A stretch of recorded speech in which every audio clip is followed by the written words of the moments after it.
Hi, everyone, and thank you so much for watching and joining today's session. This is the second session in the mini-series of Gen Z Voices.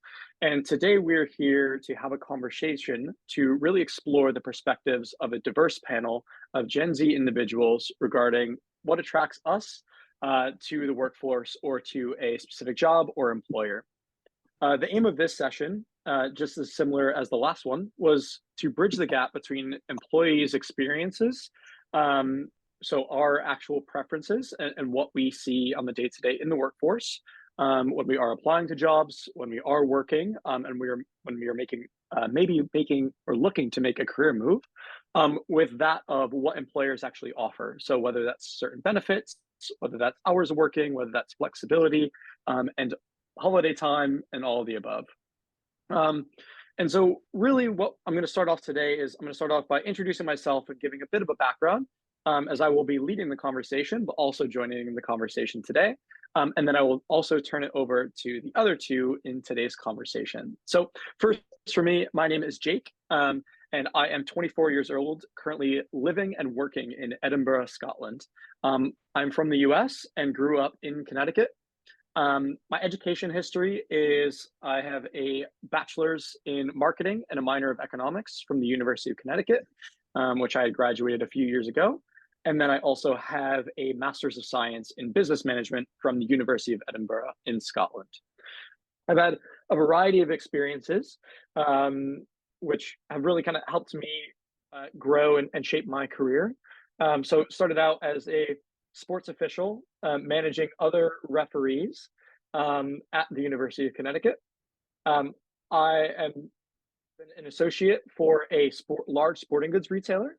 Um, I have also done an internship, and that turned into an opportunity with the company. So within that, I was a district manager for a large grocery retailer, overseeing multiple stores.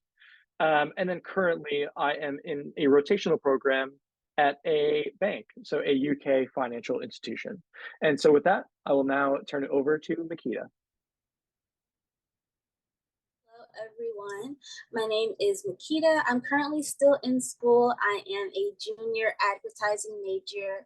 I go to Howard University in DC. So far, since I've been in school, I've only had internships, and this summer I'll be working at Charter Communications as a brand strategy and marketing intern. And Tom, if you want to go ahead and introduce yourself. How's it going? My name is Tom Ragazzino. I also grew up in Connecticut. I had a bit of college experience. After high school, I went to college in northern Vermont, tried a semester up there, realized it wasn't for me location-wise, moved back to Connecticut, did my second semester, my first year of college at CCSU for business. And then just realized that it wasn't really the location of the school. It was kind of just school in general for me, that just that route of education wasn't for me. So a lot of my close friends at the time were in the trades, electrical, concrete, doing HVAC. So I said, you know what, let me give it a shot. So after my one year of school at two different schools, I took a break. I worked part-time, well, full-time actually, at the bagel shop here in town, and tried to figure out what I wanted to do. My close friend at the time was doing heating and air conditioning, a year ahead of me. So I said, why not? I'm going to sign up, and that's what I'm doing now. I'm a S2 licensed HVAC, commercial HVAC technician. I've been doing it for 4 years now. I had to do 2 years of post-grad school for education, and then on-the-job training to get licensed. I don't know. I just found that I like to work with my hands, and that's where I ended up. So, Makita, let me start with you, and tell us about kind of some of the experiences you had within the job search. When you're looking at an employer, what are you looking for? Something specific that, as a call out, whether that's pay, whether that's opportunities for continuing your education, other experiences, is it other perks and benefits in the job? So yeah, let me turn it over to you and kind of leave you with that open brief. So pay is always important. Like, we're always trying to make money. But what I've really realized is a company that has high pay but doesn't care about the employees is not where I want to be. So I would take the lower paid job that has a company that pours into its employees. And that's something I realized my internships is having a level of mentorship is really important to me. And so where I'm working this summer, they actually assigned all of us our very own mentor. We can ask them questions and check in with us pretty frequently. And that's really important to me as someone who's just starting out, like learning the do's and don'ts of like the corporate space where I'm going to be working. So that's super, super, super important. I definitely also, I love companies that, even though they might be like a certain type of environment, something a little bit more casual, places that are kind of stuffy, it gets like really awkward to work there. Like you're gonna make a mistake all the time. So I definitely realized that places that don't take themselves super seriously, places that are willing to pour into younger employees are all really important to me. And opportunities for growth as well, because I would like to pick a company and stay there versus jump around, and like I want to get some people that I work with. So places that I could be at for a long time is important to me too. Hmm. Yeah, for sure. I think I can echo that, and in that space as well. I think I've had a bit of an opportunity to see both sides. Where the first job opportunity I got coming out of school, the pay and the benefits were top notch in terms of um, what I was doing in the day to day, of the responsibility I was going to have. What the salary was, what some of the company benefits were including, you know, more more than the usual like vacation time for the U.S. So I think to get into specifics, it was a $90,000 salary out of school, company car, and as well as I believe the vacation time was 7 days in the first year, but after that was 15 days every year, and it continued to add on. And so, outside in having that experience, I thought, yeah, I would be foolish to turn something like this down. And then when I got into the actual working role, I realized that all those benefits comes that responsibility of being on call 24/7. When there's an issue that's happening, I'm the one to deal with it, whether that's personnel issues, whether that's and really anything relating to my stores at the time. And I think that's where within that I found myself kind of getting burnt out, where maybe I didn't see the necessary benefits of the monetary compensation, and maybe I could have benefited from other types of opportunities within the company. Um, or maybe found that balance of not being overworked, but at the same time being paid more modestly. And then on the flip side too, currently with my job in the UK, the working life is very different here. So there's a stark difference in the expectations around work. When 5 o'clock rolls around, typically people leave the office and don't look back and don't think about it. Again, and I think that goes with the responsibility. I know in this position I don't have as much responsibility, and the pay is much less. But I think there's something to be said about that as well. So I think it's really finding that balance too. Yeah, as an employee from an employer is somebody that is willing and understanding about the workload and all in general. Like for example, my service manager was a technician himself for over 20 years. So when it comes to going over scheduled time on a job or running into an issue, they're very understanding at the company that I'm at, which is something that is attractive to me. Luckily, where I'm at, there's a good understanding. We aren't too corporate, and a lot of the people in the office have been out in the field as well. So that really helps with workload and understanding, trying to relay messages to the office and everything, because that's honestly just a huge part of it. It's kind of expected to work more holidays, longer hours. Being in the trades is kind of what you sign up for. But luckily, again, choosing to be at a bigger company, we're not on call as much because we have more service technicians that can be on a rotating schedule. A lot of our accounts are commercial accounts, so on days where most small companies would be open, running calls to residential houses.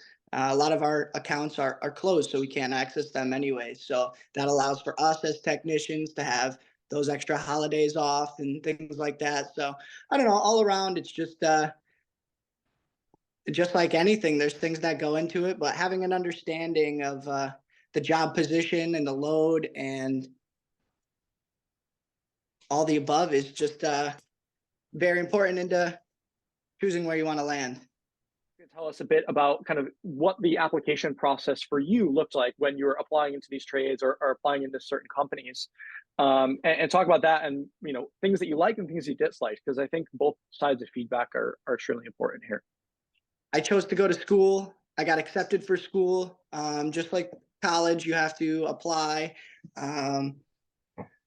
put in an application, and hope you hear back. So I heard back, I got accepted, and school was 5 days a week, Monday through Friday, until you found a job, and then you had to go to school just Mondays, and it was on the job training, Tuesday through Friday, and they gave you 40 hours, classroom hours, and your 32 hours that you physically worked at the same time, which was only the case at the program that I was at. So that was really favorable from school because you were allowed to double up on your educational hours and your on the job hours at the same time. So by the time I got out of school, I already had all my education done plus on the job hours, which was nice. I worked at a small residential company. It was great. It allowed me to get that entry level position, see a little bit of the service side, install of things, and then as I got more comfortable and felt like, okay, maybe I can jump out to a bigger company or at least try something else. Now that I have experience under my belt, that's what I did. And I waited to hear back. Unfortunately, COVID hit. I had an interview with this company, was going to go back for a second interview. COVID hit and I didn't hear from them. They weren't hiring. Year goes by, still working at the residential company, and I got a call back. Hey, we're looking to take on a few apprentices. If you want to come over, we'd like to take you on. We still have your resume. That's pretty much the process of how I got to where I was. I'll turn it over to you, Makita, now. So, like, as you're kind of in the process of looking, completing some of these applications, or even the applications you've completed for internship programs that you said that you've done before, what are some things that are, that you've seen in this processes that have been good that companies have done versus things that maybe have not been so good, and things that maybe turn you off from a certain company or a certain job? Yeah, so let's start with the bad news first, then good news. I was interviewing for like a really big company, so they had a lot of applicants. And I feel like if you know your process is 10 steps, you need to tell people up front. Like, don't have us expecting one interview and then you're like, well, there's actually 12 more interviews. Like, that's not okay. Like, and then there's a take home assignment and like an interview after that. Like, no, you need to tell people up front, like, we have all these steps for you to do before you can get anywhere. Cause like, that's just not fair. So that's something that I do not like. I feel like a lot of times interviewing for jobs, they feel like you don't have anything else going on. So definitely coming as mindful of your time is important.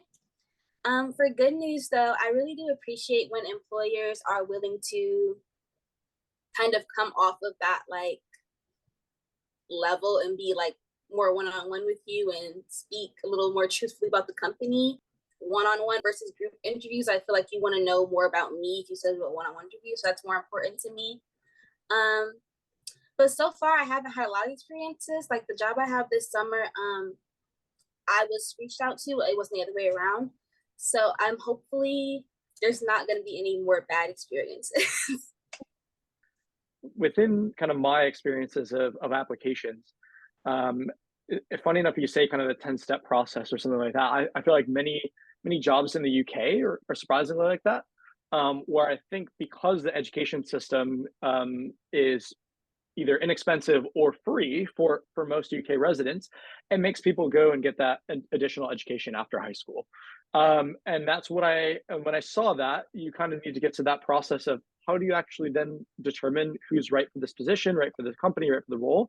And then the companies go through and do these long processes that include online exams before, 30-minute one-to-one interviews, personality tests, simple or like math equation exams, then also group interviews with one-to-one interviews off the back of that, case study interviews. So you have to read certain case studies, and try to like pitch something off of that, or answer questions in certain ways. And so I think like that's becoming more common. And I think, Makita, you made a really good point of transparency around that, to then allow people to plan for that, and of have the time, or know to make the time of like, okay, this application is going to take me a period of time. Also, the flip side of that as well is, as someone who's applying, be able to ask for feedback and actually get feedback from the company, whether that's feedback during the session about how the application went, or how the interview went, or even following it up. My current role, the company did a great job of kind of giving me a pack around how I scored on all of my exams, as well as some things I did well, kind of the reason why I got the job, but then also things that I can continue to improve on within that process. And I understand that it's an investment for some of these companies, and especially for smaller organizations, they may not have the resources to do that. But what could be useful as well, of even just like a phone call or an email, saying like, hey, we appreciate the opportunity. You let people know that whether they're moving on or not in a timely manner, as well as if they're not moving on, provide opportunities for feedback, even if it's a couple of lines. I think that can always help someone as they're looking to continue to apply to other places, or try to maybe test their talents in other area or market. How do you feel about opportunities for career development and growth within a company, and what could they do to better suit kind of you as an employee? That's something that I really look forward to, and something that excites me, especially rotational programs, because my major is advertising, but it's very broad because we do learn marketing and PR tactics as well. So definitely a company that will allow me to like try out different departments and see where my skills best fit is something that really interests me. For development, like I said, mentorship is very, very important to me. I feel like especially like because of COVID, we're a little bit stunted. Like we need like some more experience. So definitely having that mentorship and that ability to like ask questions is really important. And also companies that have like workshops, I really enjoy that. Like being able to learn a new skill or get a certificate, something like that is really important as well.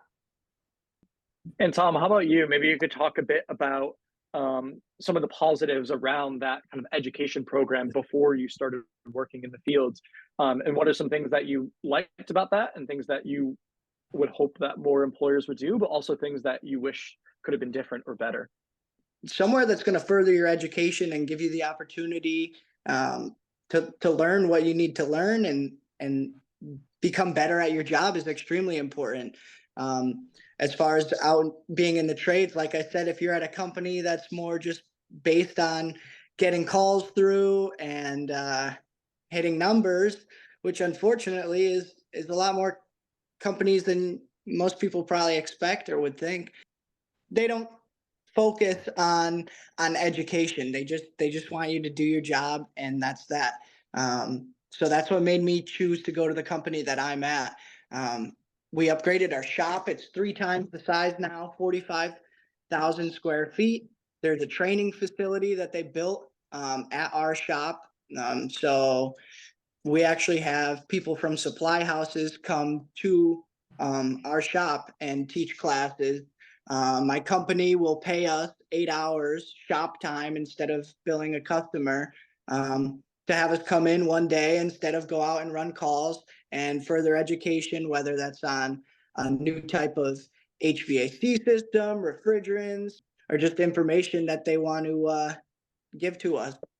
Yeah, and I think specifically, all of us being in that Gen Z level, and either starting a new career, shifting careers, but I think it's extremely important for employers to have and provide the opportunity for us to learn and upskill in different ways. People learn differently, right? So some people need to kind of get tossed in, and just say, hey, here's a problem, try to figure it out, try to resolve it, Yep. and obviously provide guidance and mentoring, or guardrails when needed. and be open for that person to kind of ask questions and get feedback.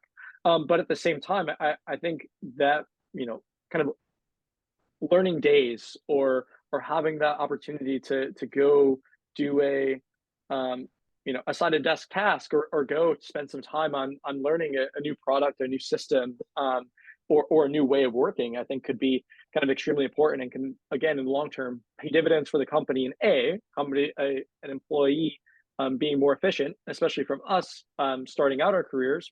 Never going to be as efficient today as we will be in 5 or 10 years if we're working in the same industry, the same job.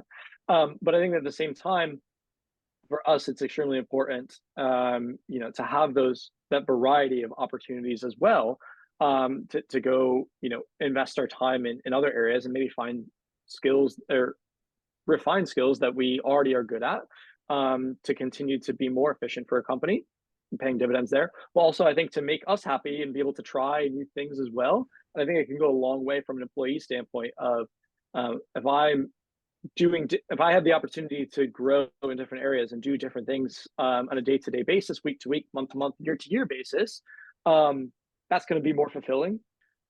Being under supervision of somebody that gives you more leeway and is understanding that you might not know directly how to solve a problem, but wants to give you that opportunity to learn it, or will provide you with the resources to, have somebody come give you a hand if you're stuck on something, troubleshooting or making a repair on something that is tough to do with one person. And being understanding of that is extremely important. There's supervisors out there in the field that will just be, oh no, you know what, don't touch that, that's too much. And that's really not appealing, especially from somebody that wants to go out and learn more, and not being provided with those resources and just being told, oh, don't worry about that, don't look at that, as opposed to somebody who says, all right, go ahead, give it a shot, see what you can figure out. If you can't figure it out, we'll come give you a second hand, or somebody will come explain it to you, so moving forward, you know how to do XYZ. That's really important. I've been in both positions, and it's really tough to be under the supervision of someone that just says, oh no, don't worry about that, we'll send somebody else to do that, when you're trying to get an understanding and learn something. I think that's great, and I think I'll add one more statement before we move on to the last question. But I think I had a manager who kind of talks about like that, if you're, it's okay to fail at something, and there's certain ways to do it, right? It's okay to fail at something. If you can fail quickly, try it, fail it, and learn from that. But I think it's being able to have the opportunity to fail or to make mistakes in certain situations, but at least you're given the opportunity to try to push yourself and challenge yourself. And I think, each and every situation, each and every job is going to have some of those instances where if you make a mistake, there's going to be things that are seriously wrong and detrimental to yourself or the company. But I think there's other parts where nobody learns the right and the wrong without doing the wrong. So I think that's where there's an opportunity for when you do get into that job scope, allowing employees to be able to test and learn, to experiment with things, and at the end of the day, there are going to be failures in certain parts, but I think it's how you can continue to support that employee to then say, okay, yep, you failed, but here's the next steps we can take, or give them feedback on what they could have done differently for the next time. So other than the topics we talked about today, what advice would you give employers who want to better understand and connect with employees our age? So people that are just entering the workforce or have started, in a certain area and have a couple of years of experience. So Makita, I'm going to turn it over to you. Someone entering the workforce, what advice would you want employers to know? I feel like as an employer, if you're already listening to this, like you're already on the right track. I feel like attracting Gen Z is really about listening. I feel like our generation is very open about what we will and won't take from employers. So being adjustable and flexible and willing to change things that have been in place for a very long time, probably, but still being open to change, because we're definitely a generation that I feel like we're changing a lot of the things that are going on in the workforce. So I feel like being open-minded and willing to deconstruct whatever is already there. Tom, over to you. I think it's extremely important to notice as an employer when somebody is motivated and wants to learn. As far as the trades, there's a huge age gap um, within trade workers, especially nowadays. The average HVAC technician is over 55 years old, I believe, in the U.S. Or around that age. Don't quote me on that, but it's around 50. And being a young trade worker, there's even times that I'm surprised that there's not more push from employers to teach motivated young employees to do more, to specialize in certain things. We have certain specialist technicians that only work on massive boiler systems or chiller systems, and they're older guys, they're 60, they know them inside and out. And I just think it's important to focus and understand that if the company has a young motivated employee that wants to learn more, give them that responsibility, because they're going to need it eventually. First piece of advice around attracting employees would be, everyone's different and everyone has different preferences about what they want from an employer and what they want from a company, right? And what they want in their day-to-day job. And I think there's when we go to apply to certain companies, it's, here's the amount of salary you're getting, here's your base pay, and here's the benefits you're getting, and it's going to be the same to everyone. And although that provides fairness across all employees, I think there's something interesting that could be, a shift, as Makita alluded to. Like, I feel like our culture is changing a lot around what we want from employers and workforce. But I'm curious if companies could be a bit more flexible around balancing some of the benefits that they're giving, and providing people kind of opportunities to kind of almost mix and match what benefits that they would like. So that someone, exchanging or exchanging salary for more vacation time, or vice versa, less vacation time for salary, or if that's certain medical benefits versus days off, or being able to almost like have a conversation about it. It shouldn't necessarily always boil down to a negotiation of like, all right, we're going to try to pitch this and I'll get half of the things I probably want. But I think it needs to be around a conversation of, we're all human beings and we all have different wants and needs out of a job. And I think that's where allowing for a conversation and flexibility within those some of those kind of offerings that the company provides, or benefits that the company provides, could be something that be really interesting to probably variety of different people, because everyone has those different desires. So that's probably the first, when people are looking to apply to certain jobs and start with a company. I think that could be something that's really, really interesting. And then the other one is more around kind of opportunities for Gen Zers to continue to progress and grow in the company. And I think, as we talked about a lot today, of mentoring opportunities and opportunities to work with different managers, different supervisors, rotational opportunities, see different parts of the business, provide us the background knowledge and understanding to be able to relate with other people in the organization and progress. But then B, it also serves the opportunity for the employee as well to see what they like and what they don't like in a job. And that's where in one area, you might like the boss and like the team that you're working with. But on the flip side of that, you may not like the actual work that you're doing or the opportunity, but you'll learn about that team operating cadence, and you'll be able to take that knowledge, maybe you will apply it to another team to help them.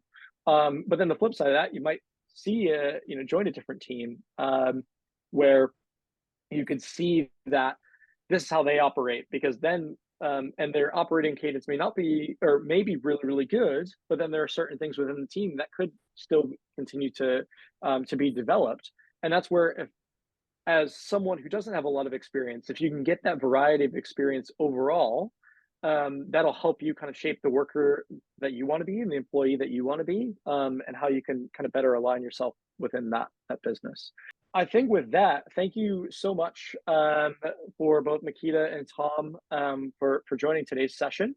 Really appreciated your inputs and insights from both of kind of your experiences and backgrounds in the working world. And thanks for everyone who's going to be watching this video. And I hope you like it. And again, feel free to subscribe to the eGage YouTube. And you'll be seeing probably more videos from from wider audiences talking about the same issues, maybe even different age groups talking about what they like to see in the workforce and from employers. So thank you so much, everyone.